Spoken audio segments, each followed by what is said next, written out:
Bien, buenas tardes nuevamente a todos y todas. Iniciamos la clase del día lunes 5 de mayo. Ya habíamos arrancado el lunes pasado cuando estuve en Humahuaca de manera presencial con la unidad número 2. Y habíamos quedado, en lo último que vimos ahí, era la ley de agencias de viajes. Ahora voy a compartir, vamos a volver sobre este punto para poder continuar también con el tema que estamos viendo. A ver. Ustedes me dicen si se ve. Sí, profe, sí se ve. Sí se ve. Ahí está, perfecto. Bueno, lo que habíamos visto la clase anterior que estaba relacionado con esto, ¿no? La ley de agencias de viaje. Se corta la señal. Bueno, Hugo, no hay problema. Va a quedar grabado. Si se te corta, después vas a poder retomar la clase. Va a quedar en el aula virtual una vez que se descargue y pueda volver a subirlo al aula. Les decía que lo último que habíamos visto era esto de ley de agencias de viaje, que entendía la Organización Mundial del Turismo por agencias de viaje y entendía esta, ¿no? Las empresas que están constituidas, ¿no? En forma de sociedades comerciales, anónimas o limitadas. Y esto yo les remitía a la primera unidad donde veíamos personas físicas, personas jurídicas. Y cuando hemos desarrollado personas jurídicas son estas, ¿no? Las agencias de viajes que deben ser constituidas, deben ser inscritas. Esta inscripción, esta constitución, la legitima en algún sentido el Estado cuando se produce la inscripción. La ley de agencias de viajes no define propiamente el término, pero dice que son todas las personas, pueden ser físicas o jurídicas, que desarrollen en el territorio nacional con o sin fines de lucro, ¿no? De forma permanente o transitoria o de manera accidental esta tarea. Ya sea que hagan de intermediación en las reservas o en la locación de servicios, en cualquier medio de transporte, ya sea del país o extranjero, hacen de intermediación en la contratación de servicios hoteleros dentro del país o fuera, o la organización de viajes de carácter ya sea individual o colectivo, lo que por ahí habitualmente uno puede tener de referencia son quizás los viajes estudiantiles o se me viene ahora a la cabeza, digamos, los jubilados que se trasladan de un lugar a otro, bueno, quienes hacen de nexo, de medios, o quién produce esto, ¿no? Yo les decía también, esto vuelvo hacia a la primera unidad, de pensar a la persona jurídica. Adquiere la calidad o la capacidad cuando es constituida y cuando es inscripta, ¿no? En el Estado. La ley de agencias de viaje,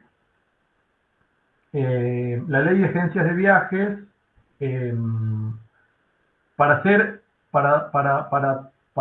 poder habilitar la agencia de viajes, uno les decía tiene que ser un profesional, ¿no? Un licenciado de turismo, un técnico en turismo, porque es un requisito de la ley que pide que haya un profesional que es el responsable.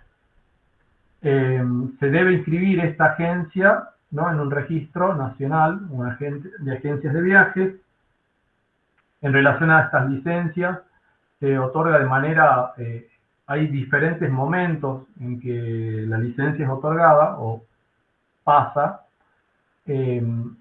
pero también para abrir una agencia de viajes se requiere un fondo de garantía. Uno de sus compañeros en la clase anterior preguntaba si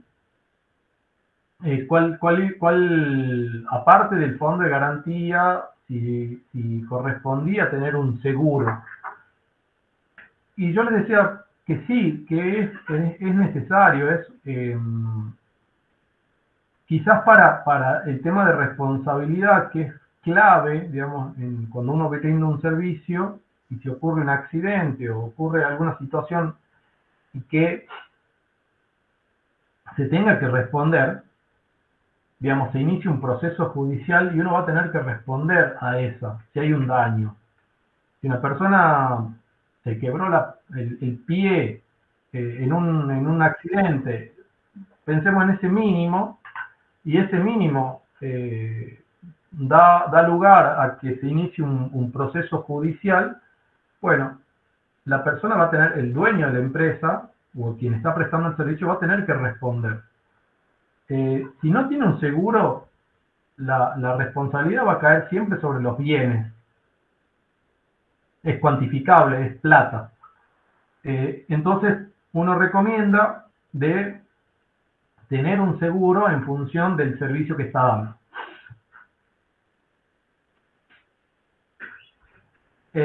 Les decía, aparte del fondo de garantía, te recomiendo tener este seguro de responsabilidad. El fondo de garantía va a habilitar a la agencia de viaje. El fondo de garantía es un dinero que se deposita y que va a garantizar los servicios que vaya a prestar la agencia de viaje. De repente ocurrió un siniestro, bueno, la agencia de viaje va a responder con ese fondo de garantía, o pongámosles el caso de que se frustra, se cae un servicio que se puede haber brindado por X motivos. Bueno, este fondo de garantía va a ser el respaldo para responder a ese servicio que ha dejado de producirse o no se vaya a producir. Se va a responder con ese fondo de garantía. Este es un requisito que si no está, no te habilita. Dice también que la ley obliga a las agencias de viaje a respetar las tarifas convenidas y a sostener la veracidad de la publicidad que realicen. Esto está vinculado, también les decía, con la Ley de Defensa del Consumidor. Y les traía el ejemplo que siempre, todos los años, vengo poniendo como ejemplo es, nos vamos al Hornocal y la agencia de viaje promueve ver ovnis en el Hornocal a cierta hora. Y esa publicidad, que puede no ser engañosa, pero sí puede llevar a una mala interpretación, a una mala lectura, ¿no? Y que una persona fanática compre un paquete de viajes para ir a ver ovnis en un lugar que puede o no suceder, digamos, ¿no? Pero el error mío en esa oferta, en esa publicidad, fue dar certeza que ahí se van a ver ovnis a tal hora y que yo oferto esto. ¿Qué sucede si no pasa eso? Bueno, ahí hay una publicidad, si se quiere, engañosa, o la ley interpreta que es engañosa, y puede haber un reclamo sobre ese servicio. Yo pagué un paquete para ir a ver ovnis y no vi ningún ovni. Bueno, puedo reclamar a la agencia, a la empresa, por haber comprado un paquete del cual no se cumplió lo que decía que iba a haber. Digo, en esto hay que tener ojo en cómo uno realiza una oferta o cómo uno promueve una oferta, ¿no?, al público. Ya sea en las redes sociales, ya sea en un diario, ya sea por la radio, por la tele. ¿Cómo va a ser la publicidad de mi empresa o de la empresa de ustedes? ¿Y qué se va a vender? Digo, en esto hay que tener cuidado, ¿no?, de la manera en que uno publicita, porque se corre el riesgo, ¿no?, que si yo oferto algo que después no lo puedo cumplir, puede venir reclamos. Igual esto con el tema de las tarifas convenidas. Si se acordó un monto, se firmó un contrato por un monto, después no puedo modificar eso, ¿no? A menos que esté en una cláusula aclarado que, no sé, yo te puedo ofertar que vengas a la quebrada de Humahuaca, pero no te puedo decir que los pasajes en avión de Buenos Aires a Jujuy va a ser el mismo precio en enero que en diciembre del mismo año. Puede haber una variación, puede haber una variable en función del precio.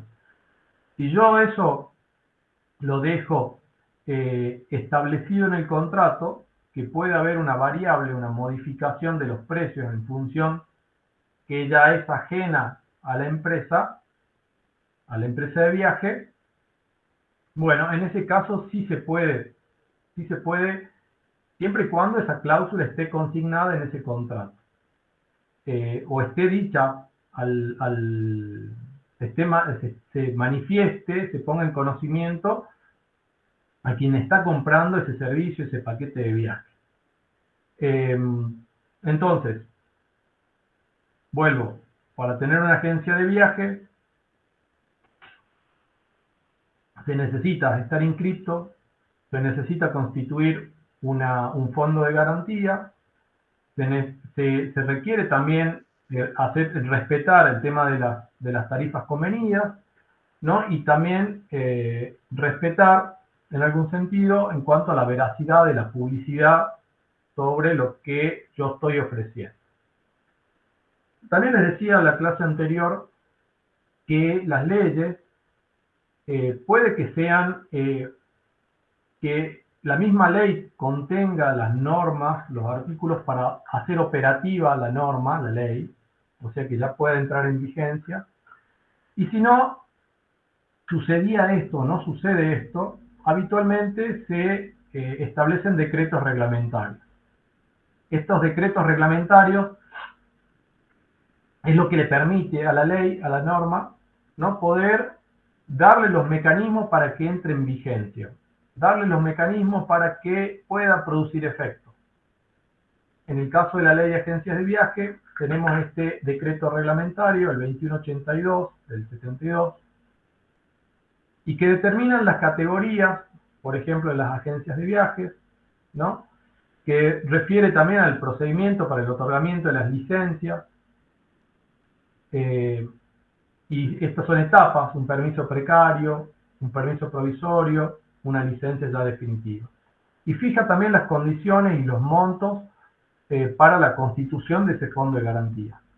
Posiblemente en el decreto reglamentario se pueda mencionar, digo, esto es en general, puede que un decreto reglamentario refiera a de dónde se va a obtener los fondos para que una ley, si es un servicio, si es una asistencia, diga de dónde va a salir la plata. Y puede que también se pueda mencionar, o usted quizás al momento de indagar alguna legislación puedan encontrar que, no sé, haga referencia a moneda nacional, oro, moneda que a la fecha no es el término que está vigente, pero eso se actualiza por resoluciones internas que pueda llegar a tener el Ministerio, la Secretaría de Turismo. Digo, esos montos, si bien la ley puede mencionar un término viejo, estos luego se actualizan. ¿Estamos hasta ahí? Sí, profe. Bien. Voy a dejar de compartir. Esto es lo que habíamos visto hasta esto fue lo que vimos el lunes pasado. Ahora continuamos con esta otra etapa que seguimos con... ¿Se ve ahí? Sí. Con la ley de agencias de viaje. El procedimiento para obtener la licencia. Teníamos 3 etapas, ¿no? Formalismo requerido, por la autoridad de aplicación. En cuanto a esto, el formalismo requerido es que estén consignados en ese formulario todos los datos reales de la persona y del licenciado que está a cargo o va a estar a cargo de esa agencia, que estén consignados en ese formulario. El permiso precario, primero, se va a poner los datos del titular, la categoría en la cual se va a ubicar esta agencia, la designación comercial, cómo se va a llamar. Este permiso precario es una etapa previa y que no habilita a la agencia a comercializar. Son una etapa anterior a que yo ya pueda salir a la calle a vender. Luego de presentado de esta primera etapa, ¿no? Los datos de la titularidad, la categoría, nos otorgan ya una licencia provisoria, que hace que primero acredita ya lo informado previamente. Aquí se menciona dónde va a actuar, cuál va a ser el local comercial. Aquí se menciona cómo se constituyó este fondo de garantía, qué profesional va a intervenir o va a estar a cargo de esta agencia. Y aquí la licencia ya habilita a empezar a comercializar los productos. Luego de un periodo, de un tiempo, ¿no?, de esta licencia provisoria, ya se otorga la licencia definitiva. Hay que esperar un año, ¿no?, que esta agencia, que recién estamos empezando a conformarla y empezando a vender un producto, a ofrecer un producto y venderlo, recién después de un año va a tener la licencia definitiva. Esto lo entrega de oficio, o sea, esto quiere decir que luego de transcurrido el año, ya el órgano de aplicación va a entregar la licencia definitiva a la agencia de viaje. ¿Estamos hasta ahí? Profe, pero en ese año que hay que esperar, igual ya se puede ir trabajando, ¿o no? Claro, ya estás habilitada. Ya estás habilitada. Va a estar de manera provisoria, porque digamos, pueden haber circunstancias que cambies de rubro o que no se termine de conformar la agencia y decida cerrarla, digamos. Lo provisorio es como, bueno, tenés que demostrar también tu solvencia de trabajo, si se quiere, para que ya después te van a dar la definitiva.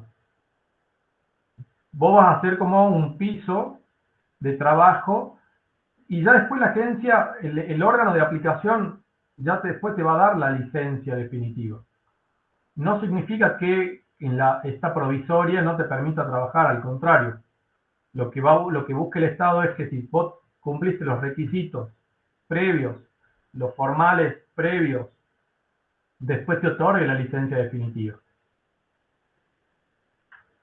Por ejemplo, si en el transcurso del año vos estás interviniendo con un profesional y el profesional decide, por ejemplo, Beatriz, vos tenés mucha plata económicamente y requerís de un licenciado para abrir una agencia de viajes. Y de repente esa persona, ese técnico, ese especialista, decide irse del país. Vos en lo provisorio todavía vas a estar y vas a informar al órgano de aplicación que cambiaste de profesional, que es uno de los requisitos necesarios para la habilitación de la agencia. Digo, en este transcurso de plazo que es provisorio, esas modificaciones se pueden hacer. Pero tampoco significa que una vez que tenga las definitivas, eso no llegue a suceder. La habilitación, la habilitación definitiva va a estar después de transcurrido un año de que esa agencia ya esté funcionando. ¿Estamos hasta ahí? Sí, ok, bien, gracias, profe.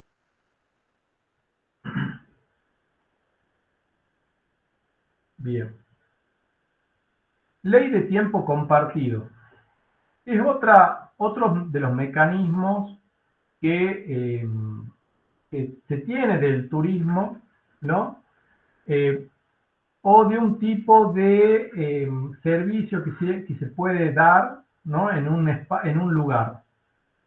Es una modalidad contractual, lo vamos a ver también como uno de los modelos contractuales de turismo.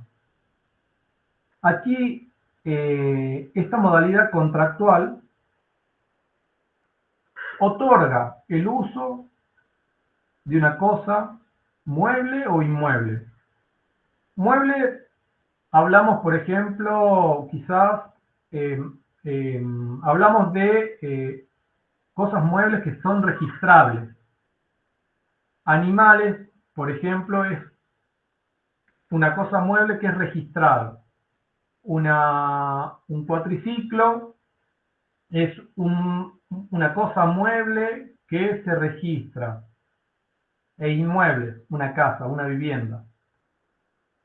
La modalidad acá de este tiempo compartido es yo celebro con el propietario de un inmueble un contrato por un periodo de tiempo. Este contrato y este periodo de tiempo se va a repetir en los años. Estoy hablando en plural, años. Yo todos los años voy a ir a vacacionar del 1 de enero al 15 de enero a Purmamarca a una vivienda. Yo voy a disponer y puedo establecer esta modalidad contractual por 10 años. El dueño de ese espacio me va a tener un compromiso a partir de ese contrato por 10 años conmigo del 1 de enero al 15 de enero. Yo voy a ir durante 10 años en esa fecha. Pero yo pago esa disponibilidad de ese inmueble todo el año. Es como si yo estuviera alquilando, estaría viviendo en el lugar en ese periodo, en un año. ¿Más o menos se entiende?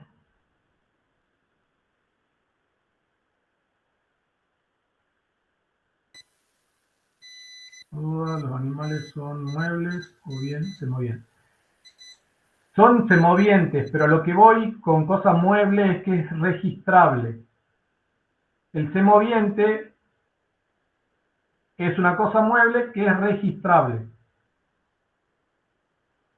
Yo en el caso de los animales, voy a tener un registro de una marca o señal, ¿no?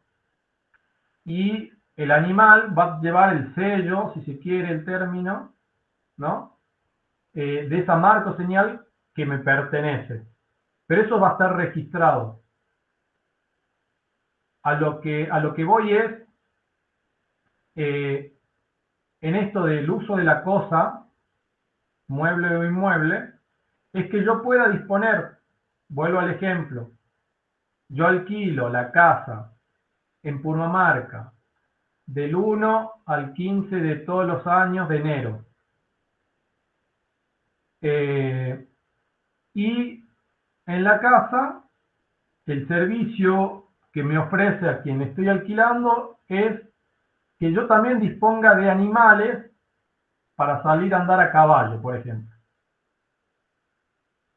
A mí me gusta cabalgar, bueno, alquilo una casa que tenga animales y que me permita tener ese otro servicio. ¿Se entiende?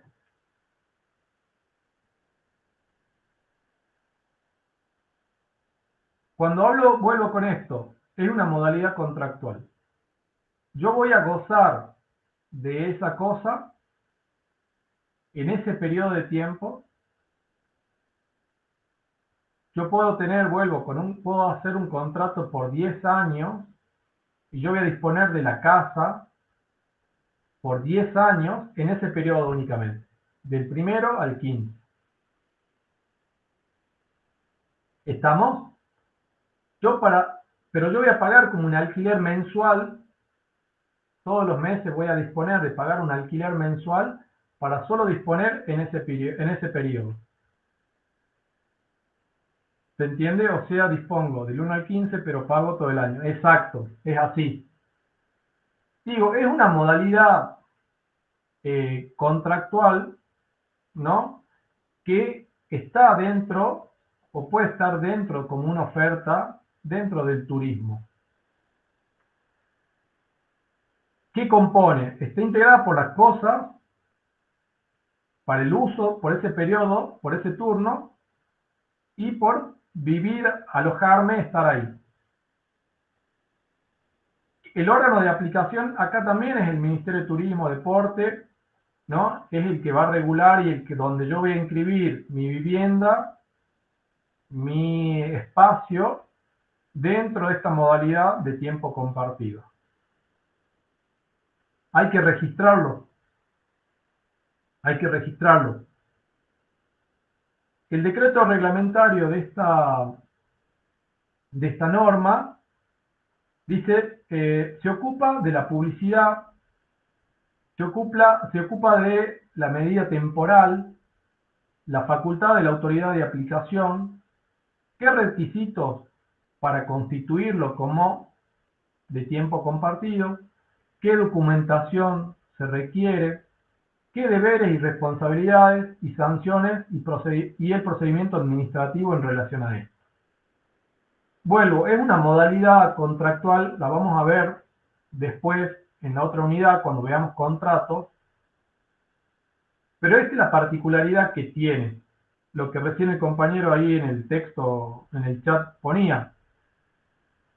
Yo voy a pagar durante todo el año para disponer de estos 15 días, pero el contrato es que esto yo lo voy a repetir en el tiempo, va a ser durante 10 años, va a ser durante 5 años, va a ser durante 3 años. Lo que yo tengo es la exclusividad de esa fecha. El dueño de ese inmueble, de esa vivienda, no va a poder disponer, alquilarlo durante ese periodo. Yo tengo un privilegio, vale el término, para estar esos 15 días para usar la cosa y disfrutar de la cosa mueble o inmueble. ¿Estamos? Sí, profe. Perfecto. Ley de Turismo Estudiantil. La ley 25.599 del año 2000 establece los requisitos para la agencia de viajes para operar, ¿no?, con este tipo de servicios. La ley ofrece dos modalidades, ya sea viajes de estudio o viajes de egresados. El viaje de estudio es una instancia, como dice, formativa, ¿no?, que es parte de la currícula o del proyecto de la institución, que es organizada por la institución y es supervisada por la institución educativa. El viaje de egresados, se establece, es otro tipo de modalidad donde la celebración se realiza con los tutores o padres de los estudiantes que van a hacer el viaje. Tiene otro tipo de finalidad, es más un propósito recreativo, de esparcimiento, pero aquí no queda involucrada la institución escolar. Aquí el contrato que se produce o que se realiza es la agencia de viaje con los padres o tutores de los estudiantes. Las agencias que presten este servicio, ¿no?, deben contar con un certificado nacional que autoriza o que otorga a las agencias de viajes. Este registro de agencias va a otorgar esta autorización, este certificado. Se solicita el certificado, solo podrán efectuarse después de haber transcurrido 5 años de haber obtenido la licencia que habilita para agencias de viaje. Yo tengo que tener como una antigüedad, vuelvo, soy agencia de viaje, 5 años, para recién poder solicitar, poder vender yo este tipo de producto o este tipo de servicio. No puedo, tengo que tener, la ley pide estos 5 años y seguramente tiene que ver con con haber generado un antecedente como agencia, haberse constituido ese fondo de garantía, ¿no?, que también acá es solicitado. El agente de viaje deberá todos los años solicitar este certificado, presentando una declaración jurada del titular y su representante legal con la información requerida por la Dirección de Registros de Agencias de Viaje. Vuelvo, estos 5 años es haber generado un antecedente para poder ofrecer este tipo de servicio.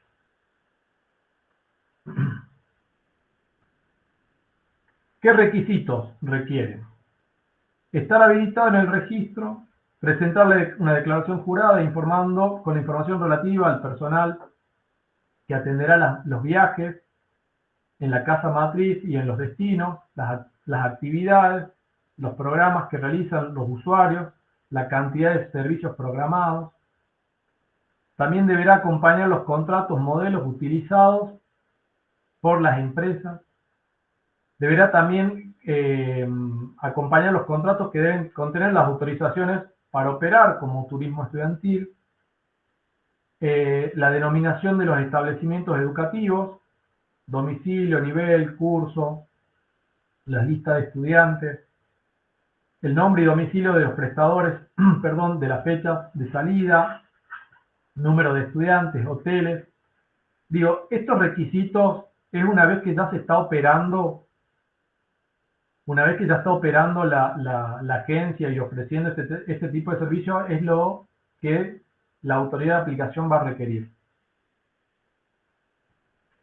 Esto que dice, no se aceptan leyendas o similares o equivalentes, es en cada una de las cláusulas que uno puede incorporar en esos formularios. ¿Por qué? Porque el similares o equivalentes deja un margen de modificación en los términos que uno puede decir que ofrezco milanesas, ¿no?, como comida, similares o equivalentes, y capaz que vos habías puesto milanesas de pollo y terminás dando milanesas de soja. Digo, quizás sea un ejemplo medio burdo, pero esta terminología es tan amplia, similares o equivalentes, que deja duda a qué tipo de servicio se puede estar brindando.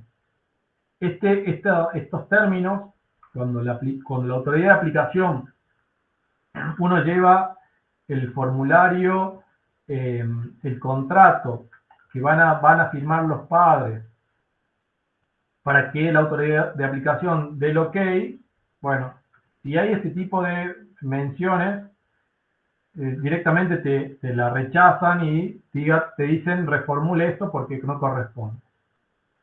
Y también requiere la certificación fehaciente de la contratación de un seguro para cada uno de los contratantes.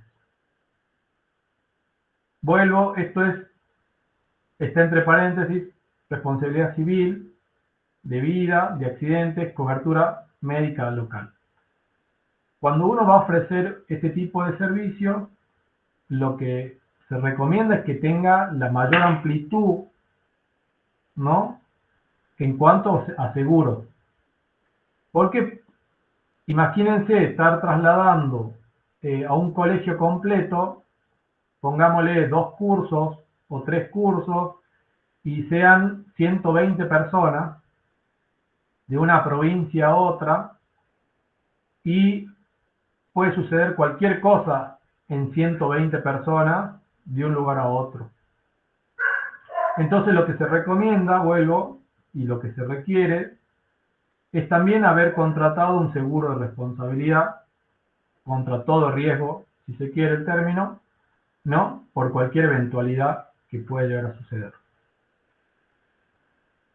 Bueno, nosotros, si pensamos ser una agencia de viaje, después de transcurrir un año para obtener la licencia definitiva, luego de transcurridos 5 años para quizás empezar a pensar en producir y vender paquetes de turismo estudiantil, ya sea a colegios, ya sea que esté organizado por medio o que coordine también la institución educativa, o de egresados para esparcimiento y recreación, digo los términos que están en la ley. También cuando vayamos a presentar toda la documentación a la autoridad de aplicación para que nos dé el ok, para que pueda funcionar el servicio que estoy brindando, se requiere acompañar todos estos otros requisitos que están mencionados, ¿no?, en el decreto reglamentario. ¿Estamos hasta ahí? Sí, Las profe. agencias deberán acreditar, dice, la constitución de las garantías correspondientes al Fondo de Turismo Estudiantil. Este Fondo de Turismo Estudiantil tiene como objetivo garantizar las obligaciones frente a eventuales incumplimientos contractuales. Este monto estará integrado por el 6% de cada contrato que firme la agencia con el usuario. Termino de leer y voy a explicar. La resolución se ocupa de los contratos de grupos de responsabilidad civil, de accidentes y de asistencia al viajero. Esta resolución del 2006 se ocupó de los coordinadores. Ese es otro punto. Vuelvo al anterior.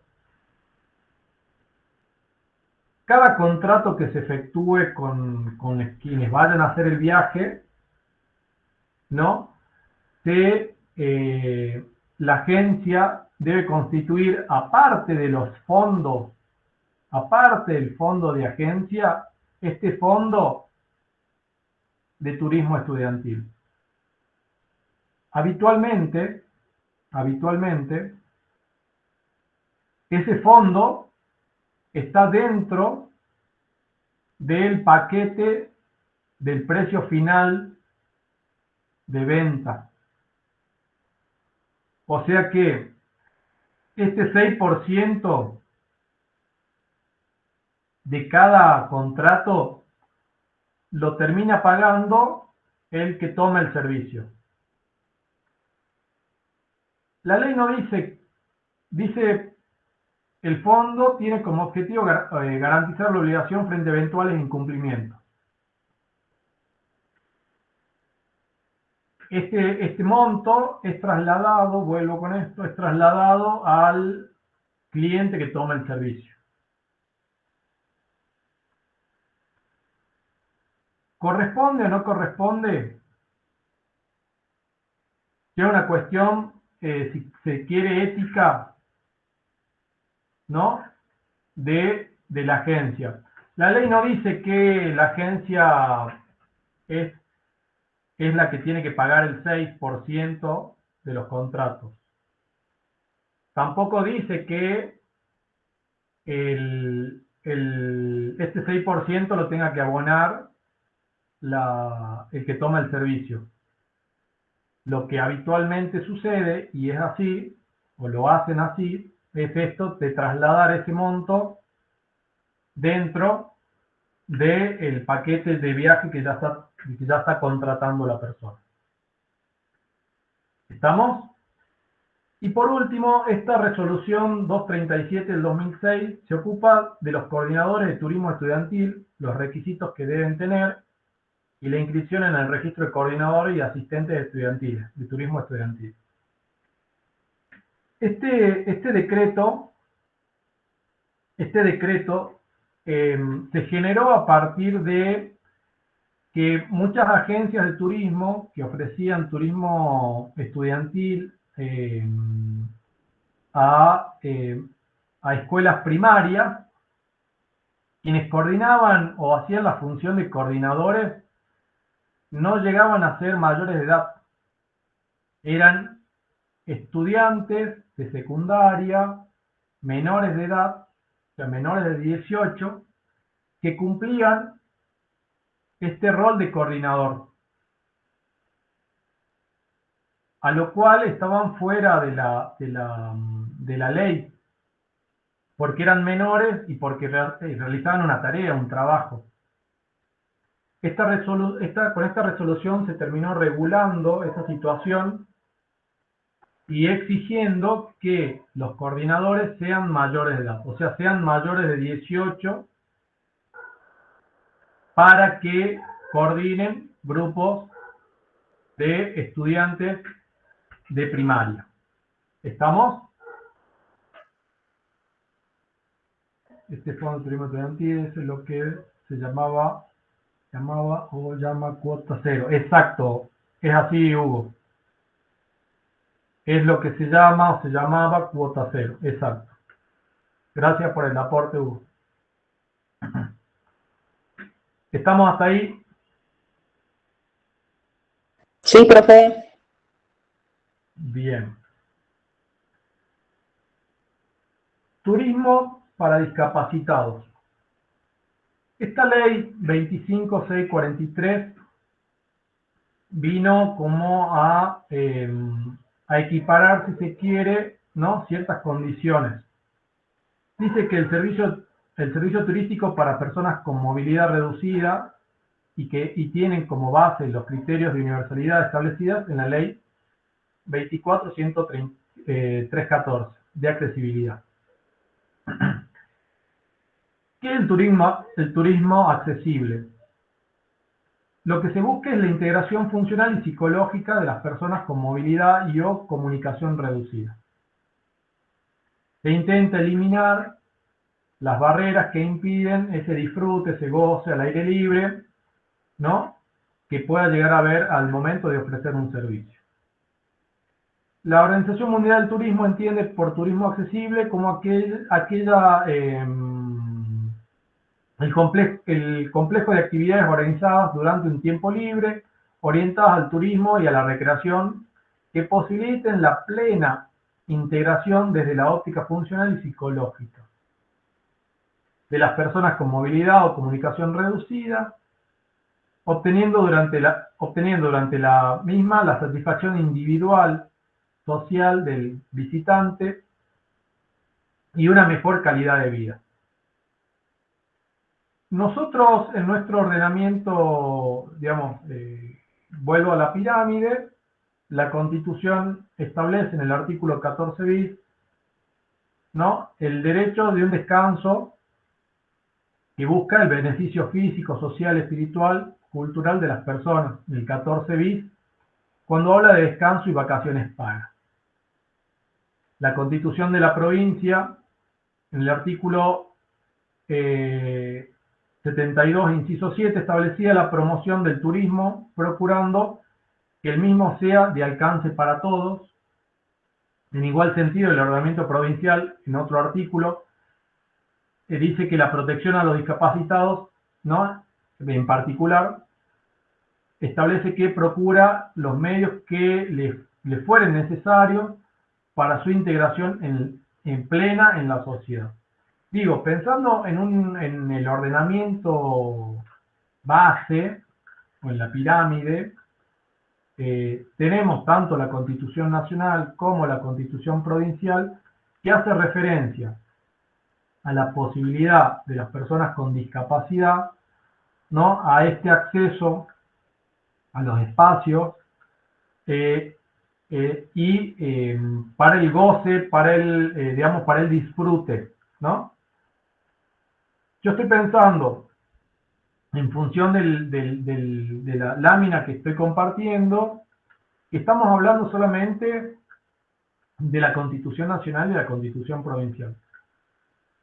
Pero también tenemos el derecho internacional, ¿no?, que apunta o resguarda o trata de proteger o cuidar también a las personas con discapacidad, ¿no?, y que están dentro, ¿no?, de los tratados internacionales, ¿no?, que tienen jerarquía constitucional y que hablan también sobre discapacidad.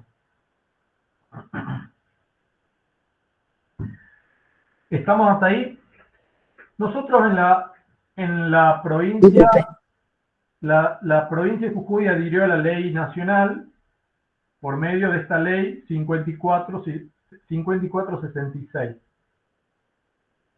La Ley Nacional de Turismo, la 25997, establece el concepto de turismo social en el artículo 2 y dice que de los principios rectores, la accesibilidad, propender a la eliminación de todas las barreras que impiden el uso y el disfrute de las actividades turísticas para todos los sectores de la sociedad, incentivando el equilibrio de oportunidades.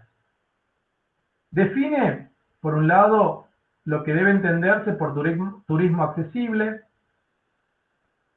Dice que es el complejo de actividades originadas durante un tiempo, orientada al turismo y a la recreación, que posibiliten la plena integración desde la óptica funcional y psicológica de las personas con movilidad reducida o comunicación. También la ley habla sobre la obligación de las agencias de viajes, y esto tiene que ver con la comunicación. Dice, informar a las personas con movilidad y o comunicación reducida y o grupos familiares y o acompañantes sobre los inconvenientes o impedimentos que pudieran encontrar en la planificación de un viaje. Vuelvo con lo que vimos anteriormente de la publicidad engañosa. Vuelvo con la comunicación, yo agencia de viaje, al momento de que vaya a vender un producto, un servicio, ¿cuál va a ser la comunicación que voy a tener con el cliente, con el que está tomando ese servicio? Y le voy a decir que para ir al Hornocal, se transita por un camino que está enripiado, se llega a tal altura y si hay personas con movilidad reducida, ya sea porque se manejan en silla de ruedas o bastones, puede haber una dificultad en el traslado. Si yo estoy ofreciendo, ir al Parque Botánico aquí en San Salvador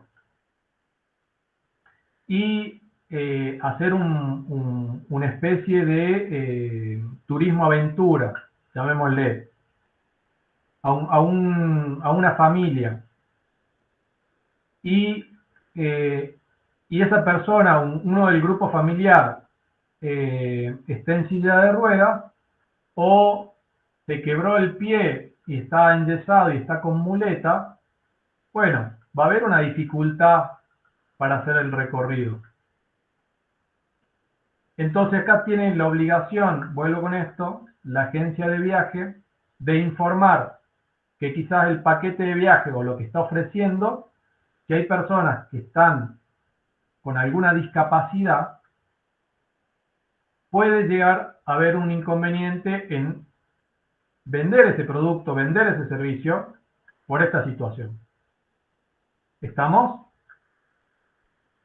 Digo, esto viene, que es una obligación para las agencias de viaje, está dentro de la ley, ¿no? De la ley de accesibilidad, y también tenemos que integrarla, vuelvo con esto, a la ley de defensa del consumidor en relación a la publicidad. También dice que la ley refiere que la adecuación de los servicios debe ser gradual. La prestación de los servicios turísticos deberán adecuarse de forma de conformidad con los criterios de diseño universal establecidos en esta ley de 24.314. Lo que apuntaba en aquel momento la ley es, piensen en 2005, piensen en ese tiempo, que estamos ya a 20 años, y qué avances, pregunta, para que reflexionen, qué avances en turismo accesible hubo. Pensemos, vuelvo, la ley, el año, a 20 años, y qué modificaciones hubo en la accesibilidad del turista a los espacios. Digo, y esto se propuso en aquel momento para que sea de manera progresiva y que esto se vaya construyendo. Por otro lado, el tema de la difusión institucional, el material institucional de difusión de la República Argentina para la comprensión gráfica y visual y auditiva por parte de las personas con movilidad y o comunicación reducida. Vuelvo, la ley apunta a esto.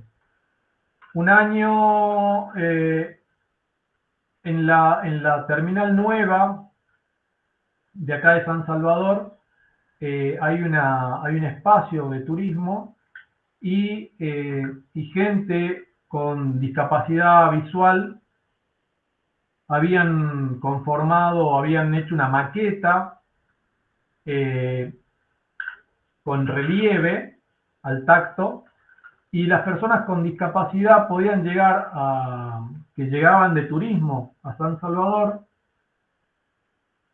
turismo, digamos, con discapacidad visual, podían dirigirse ahí y encontrarse con esa maqueta que ubicaba a toda la provincia, ¿no? Y de manera táctil podían saber cómo estaba constituida la provincia, ¿no? Y para el lado del norte, para el lado de las yungas, digo, quizás una iniciativa que permitía la accesibilidad al turismo a partir de esa propuesta. ¿Estamos? Sí, profe. Digo, si yo me pienso, yo cuando hablamos de discapacidad, yo me autorrefiero ahí en el sentido de que la discapacidad no hablamos, puede haber una diversidad en ese término, en ese tema. Yo me autorrefiero, digo, yo uso lentes, que si me los saco no veo. Ya soy discapacitado. Ya tengo una discapacidad visual. Una persona que está con yeso, recién le decía, tiene una discapacidad temporal hasta que le sacan el yeso y puede ya trasladarse sin eso. Entonces, pensar en discapacidad, hay que pensar en ese abanico de situaciones que uno se puede encontrar, y al momento, vuelvo con esto, de ofrecer un servicio, es que quien está tomando el servicio sepa que en el lugar, el recorrido o lo que fuere, puede llegar a encontrar alguna dificultad en ese transitar, en ese espacio, ¿no? ¿Estamos hasta ahí? Quiero terminar con esto, así el próximo lunes cuando Noé vaya a Humahuaca, puedan llegar a hacer un trabajo práctico con esta unidad. Ley de Patrimonio Arqueológico, Ley 25.743. La ley habla y busca proteger los bienes arqueológicos y paleontológicos del país. Se procura la preservación y protección y tutela del patrimonio arqueológico, del patrimonio arqueológico, paleontológico, como parte integrante del patrimonio cultural de la nación y el aprovechamiento científico y cultural del mismo.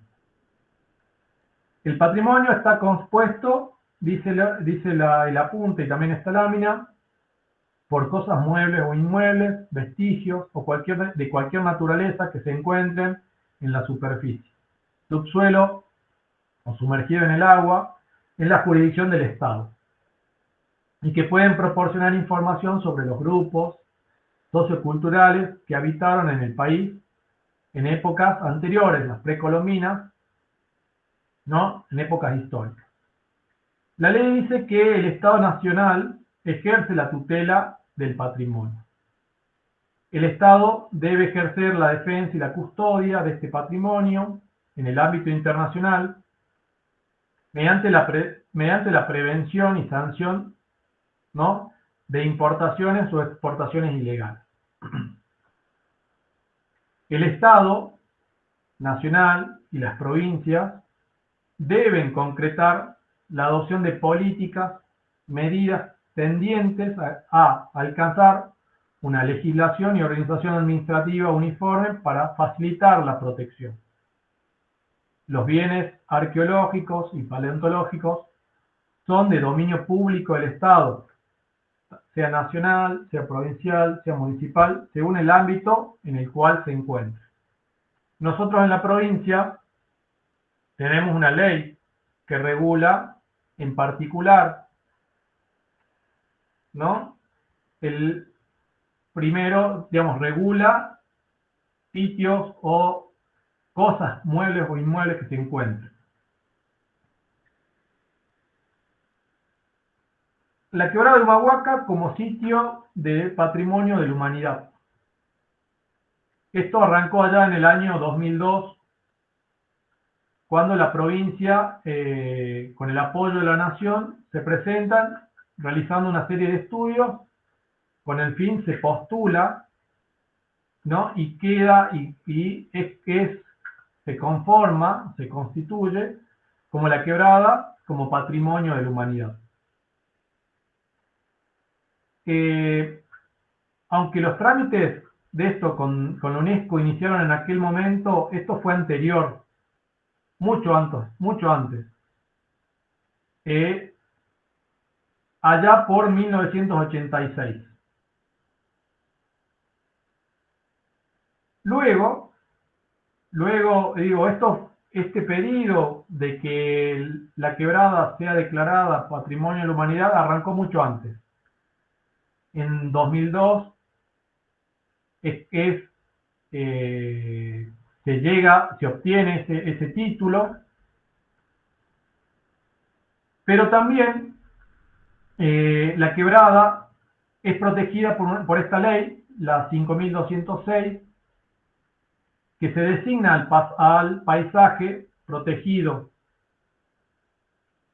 En 2012 se promulga esta otra ley, la 5751, el marco de patrimonio cultural y natural de la provincia, que establece el marco legal para la investigación, la preservación, la conservación, el resguardo, la promoción de todas las áreas.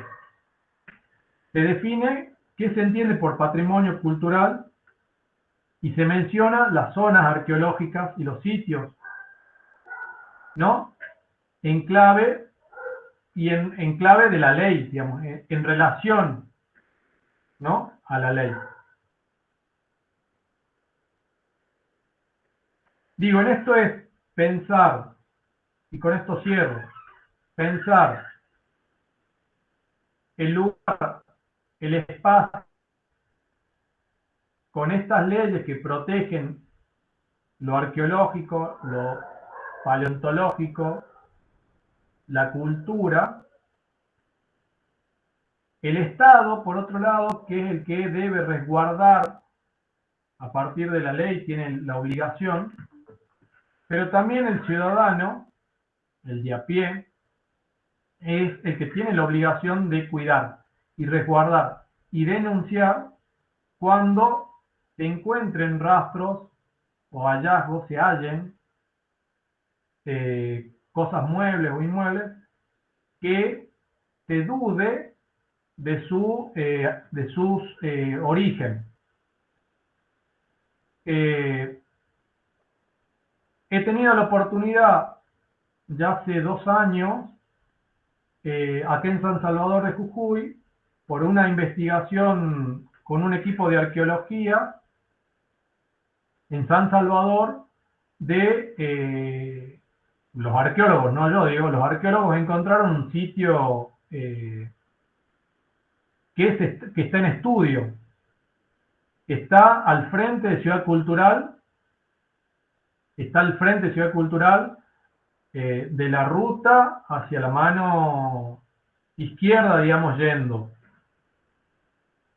Hay un espacio ahí que se encontraron vestigios antiguos, y una vez que se halló eso, se puso en conocimiento de la provincia. Digo, en esto es, no tan solo los arqueólogos que trabajan en el tema tienen la obligación de hacerlo, sino pensando, y en muchos lugares de la quebrada ha sucedido de estar haciendo una excavación para construir una vivienda y se encontraron con restos. Si bien eso puede impedir puede impedir que la construcción siga hasta que se rescate esa situación, se rescate lo que haya, es importante recuperar en algún sentido esas cosas, porque eso es historia del lugar y son los antecedentes que preceden a un Estado, a la conformación de un Estado. Esa información es única, ya te doy la palabra, Tere, de la cual uno debe colaborar con esa información, porque hace a la historia de un pueblo, hace la historia de un lugar, y hay una responsabilidad sobre eso. Sí, Tere. Buenas tardes. Una consulta. Si se encuentran restos arqueológicos que pueden llegar a ser de dominio nacional o provincial, ¿qué pasa con el dueño de las tierras o del lugar donde se encontró? Supongamos, si estaba haciendo una casa y justo encontraron vestigios ahí, ¿qué pasa con ese terreno? Eso era. Lo que hoy nosotros dentro de la provincia es jurisdicción provincial, ya no hay un espacio que sea jurisdicción nacional, en el caso de restos arqueológicos. Lo que hoy se está haciendo es un rescate de los materiales que se encontraron, se los estudia y, por ejemplo, hubo un caso o 2 casos en Tilcara que encontraron restos humanos de una familia y 3 restos humanos, y el protocolo es devolverlos a la familia para que le den sepultura de acuerdo a su costumbre. En el caso de uno de ellos, que eran los 3 restos, la familia decidió donar un cuerpo, sería, que quede en el Instituto de Altura de Tilcara para el estudio. Digo, el protocolo es se saca, se estudia y se devuelve al lugar para que la familia, si es en el caso en el caso que sucedió en una casa que están construyendo, para que ellos terminen decidiendo sobre eso. Se saca toda la información que se pueda obtener de lo que se encuentre y se devuelve.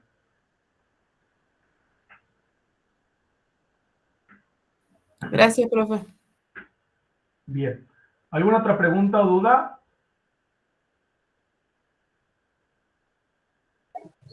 Profesor, Bien, en el caso de la localidad de Catua, creo que es, donde el gobernador había, ¿cómo se dice cuando quitan las tierras, expropiado terrenos, y allí había restos arqueológicos cuando cavaron. Sí. Y a la familia se lo sacó. En ese caso, ¿la familia vuelve a tomar posesión o no?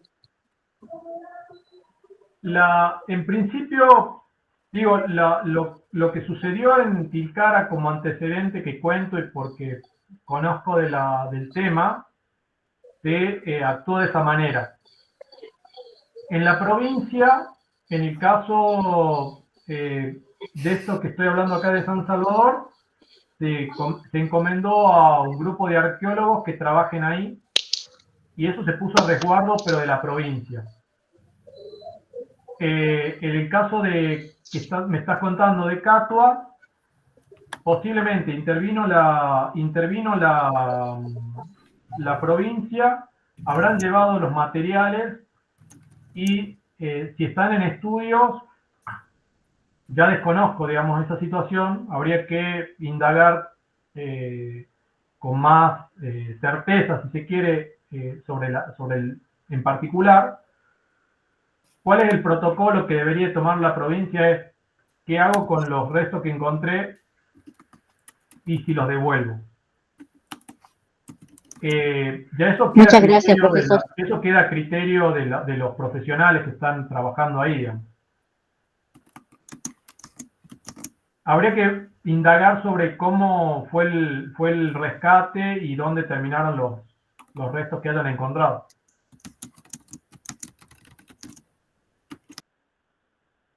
¿Estamos? Sí, profesor. Bien. Bueno, terminamos la clase de hoy. Voy a parar la grabación.